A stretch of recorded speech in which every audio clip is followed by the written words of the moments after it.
Papa, how will I show them I can be as good a leader as you? The city. Of course! Today, I will meet with all the city leaders and make sure they have what they need to restore our kingdom to greatness.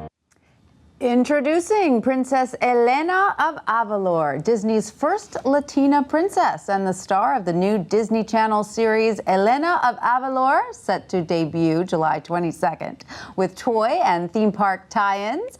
And joining us now to discuss is the show's creator and executive producer, Craig Gerber, and head writer, Silvia Olivas. Welcome, Craig and Silvia. It's so nice to have both of you here. Thank you for having us. So, my first question is, what took so long for Disney to come up with a Latina princess? This is something so many people have been waiting for so long.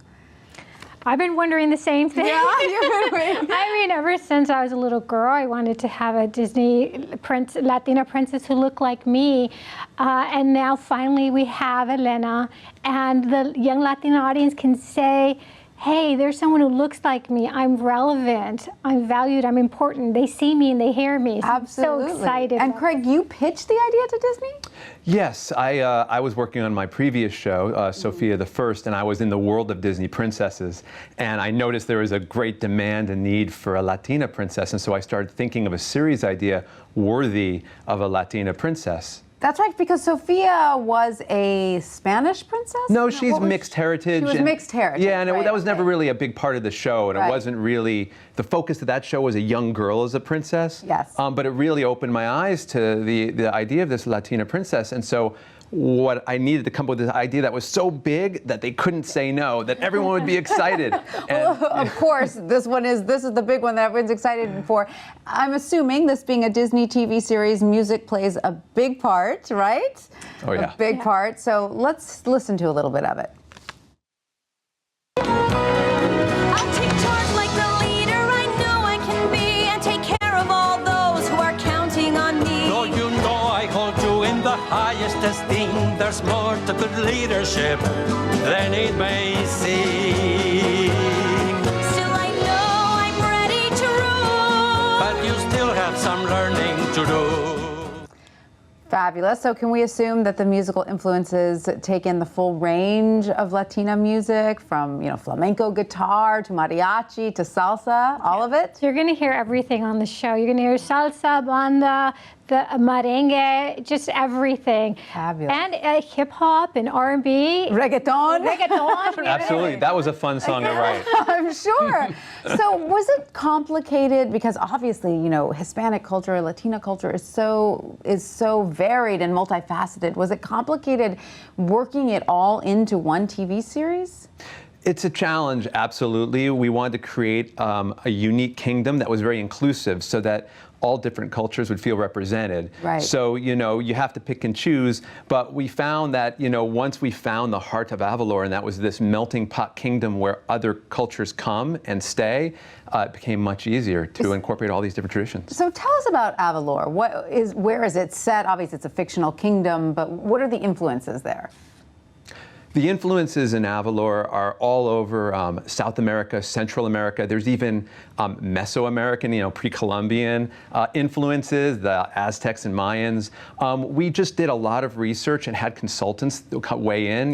We looked at cathedrals in Mexico for the architecture, some influences from Spain for other parts of the architecture, and then the music from all over. We had a musical consultant that came in addition to our own research, because I've loved music my whole life. I was like a college radio DJ. So I've been very into the music, and he told us, all the different styles from different countries, and so we just try to incorporate that into everything we do. Right. Include as many different nations and customs as possible. Now, Silvia, you have Latina heritage yourself. Was it important that this character be as authentic as possible? Yeah, very important. I feel a tremendous amount of responsibility. I keep saying I've been waiting for a Latina princess, and now we have one. And heading the writer's room, we're always thinking, this is big. This show could possibly change culture. It can change the way Latinos view each other and how other people view Latinos. So it's very important to us. Now, are you prepared for all the cultural dissection that will probably come, that always comes after a new Disney princess is introduced? They're always so scrutinized, aren't they? Yes, they are. And certainly there will be lots of people, I'm sure, questioning this cultural reference and that cultural reference, but it sounds like you've done your homework. Well, we certainly did a lot of research, and it's very important to us to, I think the positive portrayal of the different traditions will shine through. We have an episode focused on Dia de los Muertos, an episode focused on Navidad and all the different traditions that the cultures of Avalor have for Navidad. So, we really try our best. And now the Princess Elena herself, what is she struggling with? She's suddenly thrust into a role of political power, and she's just a teenager, correct? That's the beauty of this show, the beauty of Craig's idea. As she's coming of age, she's also learning to rule. She thinks in the very first episode, I'm ready to rule now.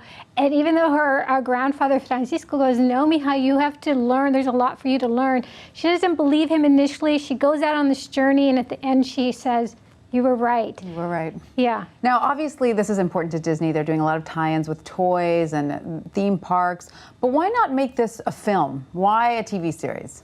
I think people think that everyone at Disney just sits around one big table and makes decisions like that. The truth is I think diversity is very important to a company as a whole, and I think everyone all over the company are thinking about ideas that are more diverse. We had one on the TV side, and it was compelling enough for them to say yes to us. Right. So if someone had pitched this as a film, who knows, You're right? I mean, that's what I know. That's what I do. That's what I know how to do. We pitched it as a TV series, and the great thing is we're in this new golden age of television where you can have shows that become talked about more than anything else. And so we're going to have 26 stories a season of Elena. She's going to be in all these households, and in that regard, I think TV is a great way to debut a Disney princess. And a film could follow. Absolutely. I mean, anything can happen. Right. All right. Well, Craig and Silvia, thank you so much for coming to talk to us today about Elena. Elena. Thank you so much. La princesa.